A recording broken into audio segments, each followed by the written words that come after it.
nuevo vídeo de mi canal La Magia de la RM. En este caso vamos a continuar con los vídeos sobre la física de la resonancia magnética. En el vídeo anterior vimos qué ocurría cuando pasábamos a un paciente en un campo magnético externo.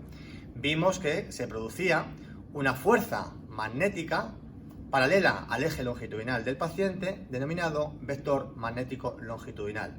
Una fuerza que describía un movimiento denominado movimiento de precesión y que giraba a una frecuencia que nos decía la ecuación de Larmor. Pues bien, esta fuerza magnética longitudinal del paciente no emitía señal. ¿Qué necesitamos para que esa fuerza emita señal? Para que se produzca la señal de resonancia. Pues exactamente necesitamos que un pulso de radiofrecuencia incida sobre la onda y la frecuencia de precesión de este vector. De tal manera que se producía un vector perpendicular a este, denominado vector magnético transversal. En este momento sí se empezaba a producir la señal, puesto que era una fuerza en movimiento que giraba en dirección perpendicular a un campo magnético, y sí que se empezaba a producir una señal, era la señal de resonancia magnética.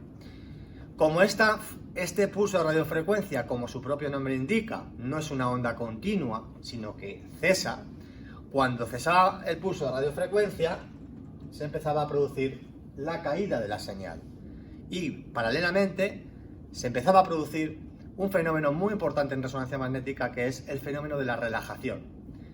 Y el fenómeno de la relajación se estudia en dos momentos por separado, pero que ocurren al mismo tiempo.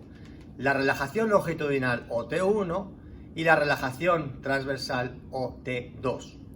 La relajación longitudinal es el tiempo que tarda un tejido en recuperar todo su vector magnético longitudinal, es decir, en deshacerse de toda la energía y de liberar de toda la energía que ha recogido con el pulso de excitación. Y la relajación transversal es el tiempo durante el cual el tejido está emitiendo señal. Para entender esto, vamos a ver este gráfico en el cual tenemos una fuerza magnética transversal al campo magnético. Es decir, en este momento el vector está emitiendo señal, el vector magnético transversal está desplegado, ¿de acuerdo? Pero el vector longitudinal está en cero. En cero, ¿por qué? Porque toda la fuerza del campo magnético está en el plano transversal. Cuando soltamos el pulso de radiofrecuencia, lo primero que ocurre es que parte de los protones que están en antiparalelo empiezan a liberarse de energía y pasan a formar parte de paralelo. Al formar parte más protones al estado paralelo, comienza a emerger otra fuerza, la fuerza longitudinal. Según pasa el tiempo, más protones de antiparalelo pasan a estado paralelo y este vector está formado por más protones, hasta que en un TR máximo todo el vector magnético longitudinal estaría desplegado.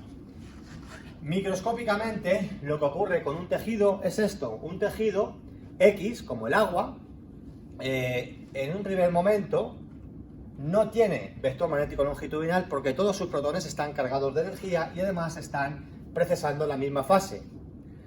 Cuando soltamos el pulso de radiofrecuencia, los protones empiezan a pasar a paralelo, empieza a florecer otra vez el vector longitudinal, más protones de antiparalelo a paralelo, la fuerza longitudinal sigue subiendo hasta que en un TR máximo el vector longitudinal está completado. Pues bien, esta gráfica, esta curva, se le conoce con el nombre de la curva de relajación longitudinal o T1 de un tejido, y que esta curva es diferente en función del tejido que estemos tratando. Por ejemplo, el agua se dice que tiene un T1 largo. ¿Por qué? Porque el agua tiene muchos protones de hidrógeno.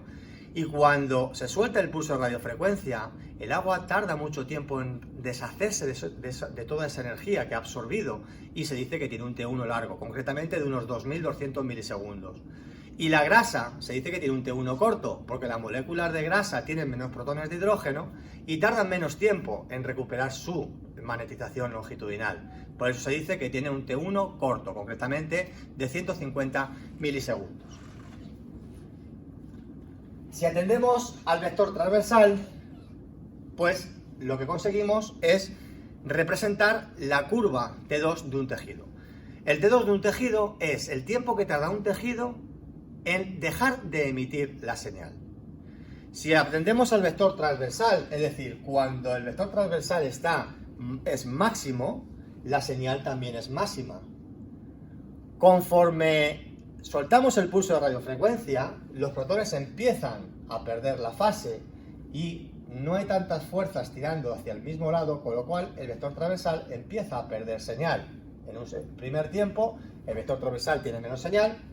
En un segundo tiempo, más pérdida de fase, menos fuerzas tirando hacia el mismo lado, menos longitud del vector transversal, menos señal, y en un tercer tiempo de eco, la fuerza transversal desaparece y la señal desaparece con él. Este T2, esta curva, es el tiempo de relajación T2 de un tejido, es decir, el tiempo que tarda este tejido en dejar de emitir la señal. Este tiempo T2 también es diferente, depende de si estamos hablando del T2 del agua o el T2 de la grasa. El T2 del agua sigue siendo corto y el T2 de la grasa también, el T2 del agua sigue siendo largo y el T2 de la grasa sigue siendo corto, ¿de acuerdo? Pues bien, para terminar, simplemente explicaros por qué se produce la caída de la señal. Si nosotros tenemos dos peonzas encima de la mesa y hacemos girar las dos peonzas con la mano mientras emitimos el pulso de radiofrecuencia, las peonzas giran a la vez. Cuando yo suelto el pulso de radiofrecuencia, es decir, cuando yo suelto o dejo de impulsarlas, cada peonza se va a ir frenando y se va a ir parando conforme pasa el tiempo. Una peonza tardará más, otra peonza tardará menos. ¿En función de qué? Pues sobre todo en función de el medio en el que esté, con el que esté interactuando. Es decir, el roce con la superficie con la que está girando y el medio en el que esté girando.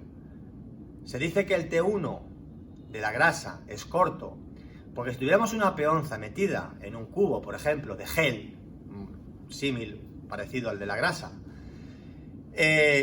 si yo impulso la peonza dentro del cubo de gel, la peonza girará, pero si yo dejo de impulsar la peonza dentro del cubo de gel, la peonza se frenará rápidamente, es decir, su relajación se completará mucho antes que si esa peonza está en otro medio más favorable. ¿De acuerdo? Pues bien, el T2 de los tejidos se produce primero por el entorno molecular, es decir, esta sería la caída T2 producida por el medio en el que esté el tejido. Una peonza que esté girando en el aire perderá su señal, tardará más en pararse que una peonza que esté girando en un medio como es el gel, ¿vale? Es decir, la caída T2 de los tejidos se produce, por un lado, por el entorno molecular y por otro lado, porque el campo magnético no es perfectamente homogéneo. Hay diferentes factores, hay diferentes frecuencias de precesión dentro del interior del campo magnético que hace que, aunque el entorno molecular fuera favorable en todos los tejidos, esas pequeñas diferencias en la intensidad del campo magnético también haría que unos tejidos pierdan su fase y consecuentemente tengan una relajación más corta o más larga que el resto de tejidos. Por eso se dice que la grasa tiene un T1 corto y un T2 también corto, y el agua tarda en completar el T1, es decir, llegar hasta el mismo punto, más tarde, y también tarda más tiempo en dejar de perder su señal. Y en medio de esos dos tejidos extremos, el agua y la grasa, pues estarían todos el resto de tejidos, el músculo, el cerebro, etc. De tal manera que para el siguiente capítulo aprenderemos a saber el por qué, para ver las diferencias que hay en los diferentes tejidos en T1 necesitábamos un determinado tiempo de repetición y para ver las diferencias en el T2 necesitamos otro determinado tiempo de repetición. Pues bien, esto es todo, espero que os haya gustado, y si os ha gustado le dais a un like a mi canal y por favor suscribiros. Muchas gracias.